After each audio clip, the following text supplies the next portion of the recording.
नगर मनमाड महामार्गावर बाबुळगाव शिवारात मध्यरात्रीच्या सुमारास इको कार व कंटेनरचा समोरासमोर भीषण अपघात होऊन या अपघातात इको कारमधील चालक शांतीलाल सुरेश पावरा शिरपूर हा जागीच ठार झाला असून त्याच्यासोबत असलेला शेरसिंग रामदास पावरा राहणार बेलवाडी मध्य प्रदेश हा गंभीर जखमी झाला आहे। अपघात एवढा भीषण होता की इको कारचा अक्षरशः चक्काचूर झाला असून कंटेनर चालक घटनास्थळावरून पसार झाला आहे।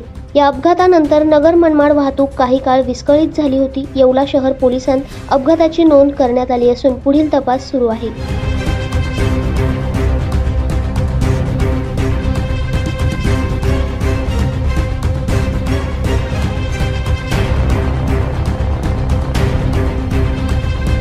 दैनिक भ्रमरसाठी प्रतिनिधी दीपक सोनवणे, येवला।